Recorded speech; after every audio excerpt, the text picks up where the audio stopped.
विद्युत धारा वाला चैप्टर चल रहा है और इसके अंदर हम लोगों ने विद्युत धारा के बारे में जानकारी प्राप्त की, इसके साथ में कुछ क्वेश्चन भी किए। ठीक है, विद्युत परिपथ के बारे में हम लोगों ने पढ़ा, परिपथ के अवयवों के बारे में लोगों ने पढ़ा, भाई बैटरी क्या है, सेल क्या है, इसके चिन्ह क्या होते हैं, प्रतिरोध बॉक्स क्या होते हैं। और उसके बाद आज अपना जो नया टॉपिक इसके अंदर क्या है, ओम का नियम। यदि किसी चालक तार की भौतिक अवस्थाएं, इस नियम के अंदर लिखते समय इंपॉर्टेंट रूप से चीज लिखनी है। ठीक है, ऐसा क्या लिखना है, यदि किसी चालक तार की भौतिक अवस्थाएं, भौतिक अवस्थाएं कौन कौन सी, ताप, दाब, आयतन व पदार्थ की प्रकृति, लंबाई, अनुप्रस्थ, काट का चित्र, मतलब वो मोटा या पतला है। ठीक है, इनमें कोई चेंजेस नहीं आना चाहिए। कहने का मतलब सारे के सारे क्या होना चाहिए, स्थिर होने चाहिए। हो तो तार, चालक तार के सिरों पर उत्पन्न विभवांतर प्रवाहित विद्युत धारा की क्या होता है, समानुपाती होता है।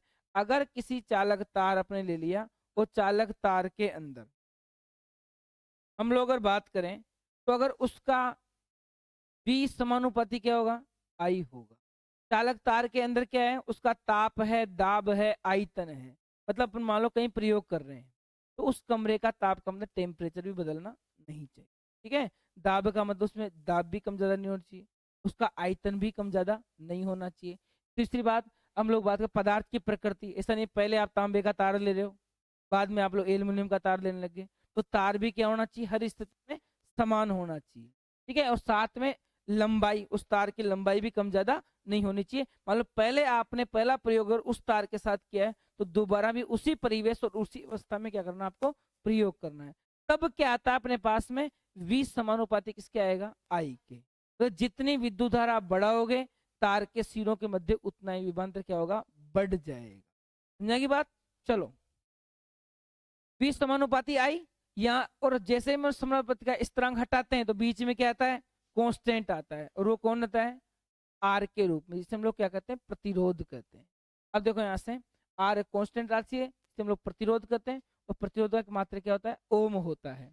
अब देखो R बराबर V बटा I हो गया, और R मतलब चालक का क्या है, यहाँ से प्रतिरोध हम लोग जान रहे हैं। अब देखो इसके बाद में प्रतिरोध, प्रतिरोध की परिभाषा क्या है, प्रतिरोध। अब प्रतिरोध की परिभाषा की बात करें, किसी चालक तार का यह एक गुण होता है। प्रतिरोध क्या है, गुण है। ठीक है, जिसके कारण चालक तार में प्रवाहित होने वाले आवेश प्रवाह का विरोध करता है। ये गुण क्या करता है भाई, आवेशों के प्रवाह का क्या करता है, ये विरोध करता है। कहने का मतलब ये है, इसका ऐसा ही मात्रा क्या है, ओम होता है। उसमें मैंने पहले बताया, मतलब आप कार को किसी रोड से लेके जा रहे हो तो ब्रेकर बने हुए हैं, तो ब्रेकर क्या करेंगे, आपकी कार की स्पीड को क्या करेंगे, कम करेंगे। इसलिए मतलब स्पीड की क्या रहे हैं, वो बाधक है। ठीक है, अपने क्या रहे हैं, वो प्रतिरोध है सारे सारे। इसी प्रकार को चालक तार में विद्युत धारा बह रही है, तो विद्युत धारा कम बहेगी ज्यादा बहेगी, तो किसके ऊपर डिपेंड करती है, वो प्रतिरोध के ऊपर, के ऊपर डिपेंड करेगी, प्रतिरोध। और आप यहाँ से देख लो, चालक तार के अंदर अगर मैं बात करूं, अगर मैं आई आर को इधर लाता हूं तो V बराबर आई आर है। ठीक है, तो बताओ I बराबर क्या हो गया, V बटा आर।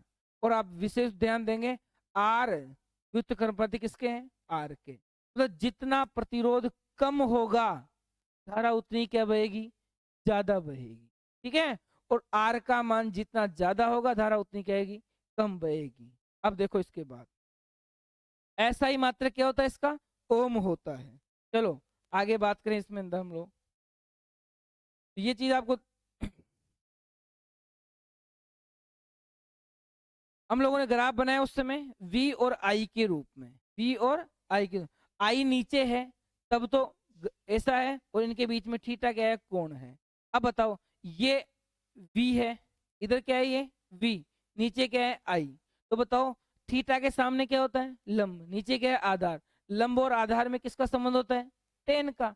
तो टेन थीटा बराबर बताओ क्या हो जाएगा यहाँ से, बताओ टेन थीटा बराबर क्या हो जाएगा यहाँ से, लंब, लंब मतलब V और आधार मतलब I के रूप में। तो ऐसे टेन थीटा का मतलब क्या होगा, V बटा I, और टेन थीटा, और ये V बटा I किसके बराबर है, R के बराबर। किसके बराबर होता है, R के बराबर। तो यहाँ ध्यान रखने की बात यह है, इस ग्राफ से ग्राफ पूछा जाता है सीधा सीधा, ग्राफ देगा आपको निम्न में से। ठीक है, V समानुपाती I का कौन सा ग्राफ है, ये वाला किसका है, V समानुपाती I का ग्राफ है। अब देखो यहां से ये भी वही है, लेकिन इसके अंदर V कहाँ है नीचे, I कहाँ है ऊपर। मान लो अपने कभी कभी क्या है, बनाते समय करते समय गलती कर देते अपन, अपने को ये पता नहीं था कि मुझे V नीचे लेना है या ऊपर लेना है, और हम लोग जल्दीबाजी में गलतीबाजी में क्या कर दिए, V ऊपर और I के नीचे, तब तो ग्राफ ऐसा बनाएंगे। ठीक है, और जो गलती से अगर मैंने V को नीचे लिख दिया और I को कहाँ लिख दिया, ऊपर लिख दिया, तो उस समय हम क्या करेंगे, यहाँ से टेन थीटा तो बनेगा, टेन थीटा फिर भी बनेगा, लेकिन बताओ सामने क्या आएगा, यहाँ से I आ जाएगा, तो लंब का मान I हो जाएगा, R का मान क्या हो जाएगा, V हो जाएगा। आधार मतलब क्या हो गया, V। और देखो यहाँ से I बटा V का तो कोई सूत्र नहीं होता, V बटा I का ही होता है सूत्र तो, और जैसे मैं I को नीचे ले जाता हूँ तो 1 बटा V बटा क्या बन गया, I बन गया, और V बटा I किसके बराबर है, फिर R के बराबर रहा। ठीक है, तो ये किसके हैं, 1 बटा R के बराबर। और टेन का मतलब मैंने उसमें बताया था आपको, स्पर्शज्या, और इसको हम लोग इंग्लिश में टेंजेंट कहते हैं, और टेंजेंट का मतलब होता है ढाल। क्या होता है बेटा, ढाल होता है, समझे की बात। टेंजेंट का मतलब दूसरा क्या है, ढाल है, मतलब आप ये कितनी ढाल बनी हुई है, समझे की बात, ये है। चलो आगे बात करें, तो ये तार का ग्राफ नाइक्रोम तार के लिए V और I ग्राफ है, इसके लिए बताओ, ये नाइक्रोम के तार के लिए। तो कभी क्वेश्चन आपको पूछ ले भाई V और I का जो दिया गया ग्राफ है, दोनों ग्राफ दे देगा आपको, तो दोनों को निम्न ग्राफ किसके लिए या किस धातु के लिए, तो आप क्या उत्तर देंगे वहां पर, नाइक्रोम के लिए। ठीक है, निक्रोम के लिए। चलो इसके बाद ये इंपॉर्टेंट टॉपिक है, याद होने चाहिए तुम लोगों को, और क्वेश्चन जो पढ़ा वो न्यूमेरिकल है, वो इनमें से बनता है अधिकतर समय। अब देखो, प्रतिरोध R बराबर चालक की लंबाई, प्रतिरोध R बराबर चालक की लंबाई के समानुपाती होती है। बताओ प्रतिरोध मतलब चालक की लंबाई के क्या होगा, प्रतिरोध समानुपाती होगा, लंबाई के क्या होगा, समानुपाती। और बताओ साथ साथ में इसके अनुप्रस्थ काट के क्षेत्रफल के क्या होता है, व्युत्क्रमानुपाती होता है। और जैसे ही मैं यहाँ से अगर बात करूं तो R समानुपाती L ऊपर, एक क्या हो गया नीचे, उस समानुपाती का स्थिरांक घटता है तो एक क्या आता है, कांस्टेंट आता है। और कांस्टेंट बताओ क्या आएगा यहाँ से, रो L अपॉन A, समझ बात। चलो ये देख ले यहाँ तक, और यहाँ पर क्या है, ये इसका मतलब क्या है, रो, और रो का मतलब क्या है बताओ यहाँ से, प्रतिरोधकता। ध्यान रखना क्या है ये, प्रतिरोधकता, प्रतिरोध R होता है, प्रतिरोधकता क्या होती है, रो होती है। तो कभी अपन सवाल करते हैं तो उसमें भी आपको ध्यान देना है, भाई प्रतिरोध लिखा हुआ है या प्रतिरोधकता लिखा हुआ है, ठीक है ना। बात में प्रतिबाधा अलग चीज होती है प्रतिरोध में। अब देखो यहां से, यदि किसी चालक तार की लंबाई को 2 गुना कर दिया जाए, लंबाई को क्या कर रहे हैं, 2 गुना, प्रतिरोध पहले की तुलना में क्या होगा। अब बताओ यहां से लंबाई को अगर मैं दुगुना कर दूं, तो जैसे इसको दुगुना किया तो प्रतिरोध भी क्या होगा, दुगुना हो जाएगा। ठीक है, तो अपने प्रश्न का उत्तर क्या रहेगा, प्रतिरोध भी क्या हो जाएगा, यहाँ से दुगुना बढ़ेगा। चलो देखो ये अपने क्वेश्चन का आंसर है, आप लोगों ने खूब किया उस समय। देखो लंबाई थी, ध्यान दो,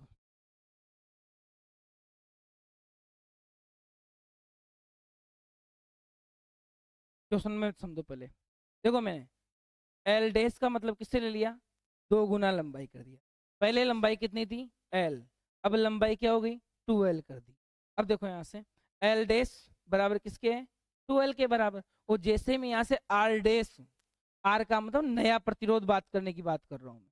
पहले का प्रतिरोध जब तार की लंबाई एल है, ठीक है, अनुप्रस्थ काट कितना ए है, तब प्रतिरोध क्या होगा, आर बराबर रो एल अपॉन किसके बराबर होगा, ए के बराबर। इस स्थिति, और जब मैं तार की लंबाई को क्या कर दिया, दुगुना कर दिया, तो उसमें अब देखो यहां से सूत्र तो वही है मेरे पास, आर बराबर रो एल अपॉन ए, ये सूत्र तो होने में तो, लेकिन लंबाई अब क्या हो गई, नए प्रतिरोध के लिए लंबाई कितनी कर दी मैंने, 2L कर, और नीचे अनुप्रस्थ काट के क्षेत्रफल को मैंने बदला, वो जैसा का जैसा, इस अकॉर्डिंग टू क्वेश्चन।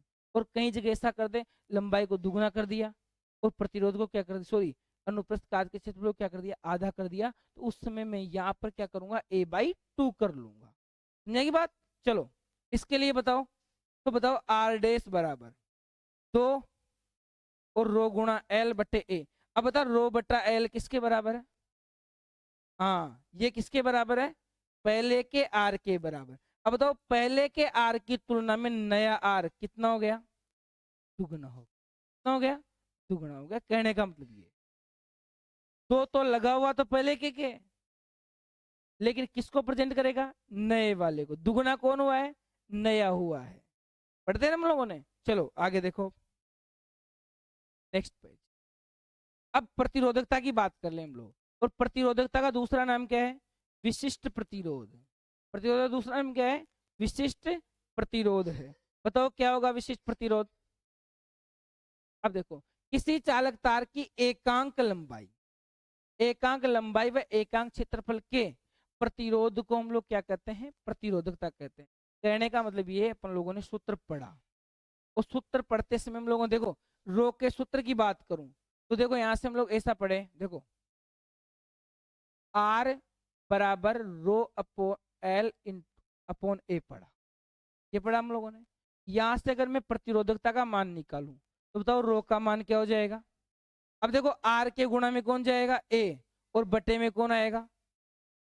ये नहीं करने का मतलब, अगर मान लो कोई चालक तार है, उसका जो अनुप्रस्थ काट का क्षेत्रफल है ए का मान वो कितना है? बोलो 1 मीटर स्क्वायर है। कितना है? 1 मीटर स्क्वायर। और उसका जो लंबाई है वो भी कितनी है बेटा? 1 मीटर है। ये भी 1 मीटर, ये भी 1 मीटर है। जैसे मैं दोनों का मान एक एक एक रखता हूं तो बताओ रो बराबर कितना मिलेगा मुझे? आर्क में कोई चेंजेस नहीं कर रहा मैं। बताओ वो यहां से ये भी 1 और नीचे का भी कितना है? 1। और 1 को गुणा करने पर कोई फर्क नहीं पड़ेगा। इसका मतलब प्रतिरोधकता किसके बराबर आ गई? प्रतिरोध के बराबर। किसके बराबर आ गई? प्रतिरोध के बराबर। इसका मतलब आपका मतलब क्या हुआ? यदि किसी चालक तार की एकांक लंबाई वह एकांक क्षेत्रफल के प्रतिरोध को हम लोग क्या कहेंगे? प्रतिरोधकता कहेंगे। सीधा सीधा आपको जवाब लिखना है, डेफिनेशन मिल जाएगी आपको। इसके बाद देखो, यह पदार्थ का गुण होता है, ध्यान रखना। ये क्या होता है? पदार्थ का गुण होता है। कौन? प्रतिरोधकता पदार्थ का गुण है। प्रतिरोध भी पदार्थ का गुण है, ये भी क्या है? पदार्थ का गुण है। दोनों के दोनों। अब देखो सूत्र पढ़ा, यहां से उल्टा सीधा किया मैंने, रो का मान आर ए अपॉन एल, तो मैंने आपको समझा दिया अच्छी प्रकार से। अब देखो यहां से 1 मीटर भाग दिया तो एक प्रतिरोधकता विशिष्ट प्रतिरोध, तो भी में बराबर आ गया। चलो देखो पी का मात्रक। अब आप लोग आराम, सॉरी रो का मात्रक देखो, तो रो का मात्रक क्या होगा यहां से? अब देखो इधर ध्यान, चलो मैं इधर बताता हूँ। रो बराबर आर का मात्रक क्या है? ओम। ठीक है। एरिया का मात्रक क्या होता है? मीटर स्क्वायर, तो मीटर स्क्वायर लिख दिया। बटे लंबाई का मात्रक क्या होता है? मीटर। 1 मीटर से मीटर गया तो रो बराबर क्या हो गया? ओम गुणा मीटर। तो ये चीजें आप लोग है ना निकाल भी सकते हैं, लेकिन निकालोगे कब? तब आपको सूत्र याद होगा। तो उस समय एग्जाम में डरने की आवश्यकता नहीं, सर मुझे तो पता ही नहीं है इसका क्या होगा मात्रक। निकाल लो 2 मिनट लगे, अपने सूत्र पता है अपने को, चिंता की जरूरत ही कहां पड़ रही है। इसके बाद देखो नोट, धातुओं तथा मिश्र धातुओं की प्रतिरोधकता अत्यंत कम होती है, जिनका जिसका परिसर रेंज कितना होता है? -8 ओम मीटर से 10⁻⁻⁶ ओम मीटर होता है। आपको याद इतना ही रखना है, ये आंकड़ा आपको नहीं पूछे। ठीक है, 99% केस में तो आंकड़ा नहीं पूछता है, और पूछ ले तो आपको याद रखने में इतनी कोई दिक्कत नहीं है ज्यादा। लेकिन आपको पूछेगा क्या? प्रतिरोधकता। बताओ निम्न में से किसकी कम होगी? तो प्रतिरोधकता कम किसकी होगी? यहाँ से धातुओं तथा मिश्र धातुओं की प्रतिरोधकता क्या होती है? कम होती है, ये याद रखना। ठीक है, ये विद्युत की अच्छी क्या होती है? चालक होती है। ध्यान रखना, कौन? धातु और मिश्र धातु है। चलो आगे बात करें, रबड़ तथा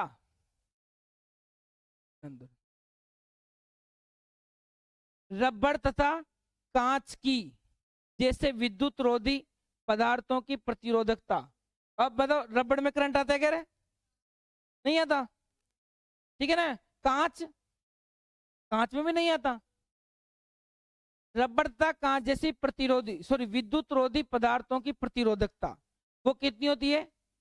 10⁻12 ओम मीटर से 10⁻17 ओम मीटर। ये बहुत ज्यादा हो गई। समझे की बात। और देखो इधर कोटि की होती है और नोट नंबर, इसके बाद क्या लिखा है, किसी पदार्थ का प्रतिरोध तथा प्रतिरोधकता दोनों ही ताप परिवर्तित क्या होते हैं, ताप परिवर्तित, आगे देखो, होने पर बदल जाते हैं। कहने का मतलब ये है कि किसी भी पदार्थ की प्रतिरोधकता ताप बदलने पर क्या होगी, वो बदल जाएगी। ताप बदलने पर क्यों बदलेगी, सुनो।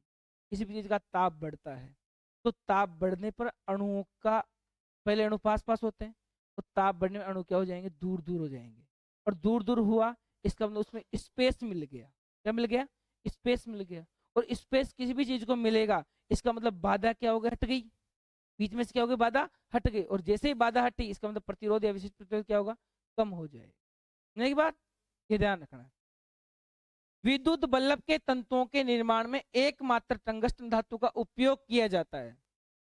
इसका विद्युत बल्ब के तंतु में टंगस्टन धातु का, जबकि कॉपर तथा एल्यूमिनियम का उपयोग विद्युत संचरण के लिए उपयोग में होने वाले तारों के निर्माण में किया जाता है।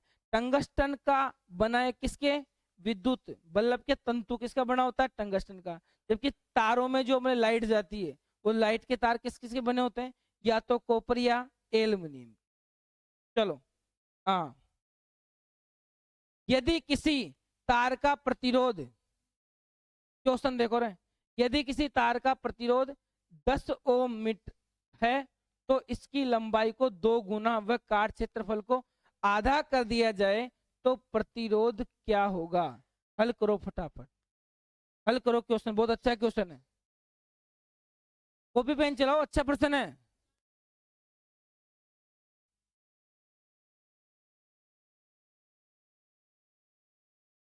हैं? अब देखो यहां से रो बटा एल एक किसके बराबर है, 10 ओम के बराबर। प्रतिरोध किसके बराबर है, 10 ओम के बराबर। चलो यहां से आर का मान 10 ओम दे दिया। अब देखो नई लंबाई की बात कर रहा हूं मैं, एल डैश की, वो क्या कर रहे हैं, दुगनी कर रहे हैं। और काट क्षेत्रफल कितना कर रहे हैं, आधा कर रहे हैं। कितना कर रहे हैं, आधा कर रहे हैं। और जैसे मैं यहाँ पर मान रखता हूं, तो देखो नए प्रतिरोध की बात कर लेता हूं मैं, इसकी बात करता हूं, नए प्रतिरोध की बात कर लेता हूं। तो नए प्रतिरोध के लिए बताओ, सूत्र वही आर रो, एल का मतलब डबल, तो ये 2L हो गया। और अनुप्रस्थ काट का क्षेत्रफल आधा, इसका मतलब क्या हो गया, a बटा 2। और 2 ऊपर जाएगा तो क्या बनेगा, 2 दूनी 4 रो एल अपॉन ए। इसका मतलब पहले के प्रतिरोध का कितना हो गया अभी तक, 4 गुना। कितना गुना हो गया, 4 गुना। चलो देखो, अब देखो, अब पहले का प्रतिरोध कितना है, 10 ओम। और जैसे मैं यहां से बात करता हूं तो नया कितना बनेगा बेटा, 40 ओम बढ़ जाएगा। कितना बढ़ जाएगा, 40 ओम। बहुत बढ़िया क्वेश्चन है ना, पहले बोर्ड एग्जाम में पूछा गया है, अब भी पूछा जा सकता है, इसलिए इसको याद कर ही लेना आप लोगों ने, निकाल के रेडी रखना। चलो अगले प्रश्न की बात करें। यदि किसी यदि यदि किसी विद्युत बल्ब के तंतु का प्रतिरोध कितना है, ये भी क्वेश्चन अच्छा है, ध्यान दो। आप बार बार कहते हो ना भाई न्यूमेरिकल नहीं हो तो न्यूमेरिकल नहीं होते, इसलिए बता रहा हूं मैं ना, न्यूमेरिकल इनको करना सीखो, बाकी सब हो जाएंगे ऑटोमेटिक। यदि किसी विद्युत बल्ब के तंतु का प्रतिरोध 1200 ओम है तो ये बल्ब 220 वोल्ट स्रोत से कितनी विद्युत धारा लेगा। अब ध्यान दो, पहले देर प्रतिरोध कितना है, 1200 ओम। ठीक है, प्रतिरोध कितना है रे हर्षवर्धन, कितना है प्रतिरोध, 1200।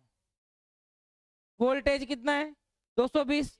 पूछा किसका मान है, धारा का मान। हम लोग जानते हैं आई बराबर क्या होता है, V बटे R होता है। V का मान रख लो, R का मान रख लो, आंसर अपना मिल जाएगा। ठीक है, तो जैसे हम लोग यहाँ उत्तर रखे तो अपने पास कितना 0.18 एम्पियर के बराबर ना उत्तर आ जाएगा। चलो नेक्स्ट क्वेश्चन देखो।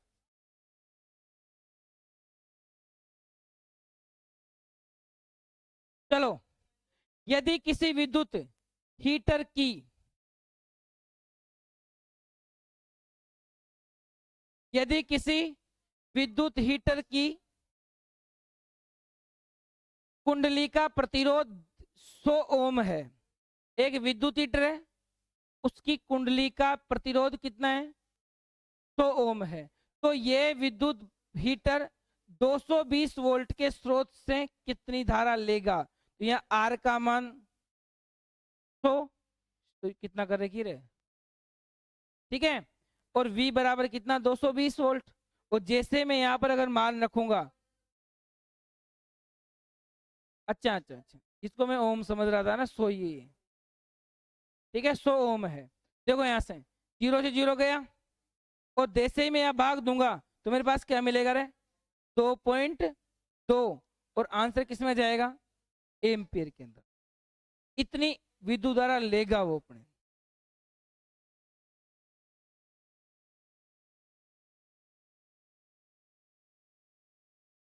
ये सारणी भी आपको याद करनी है। देखो सारणी 20 डिग्री पर कुछ पदार्थों की विद्युत प्रतिरोधकता।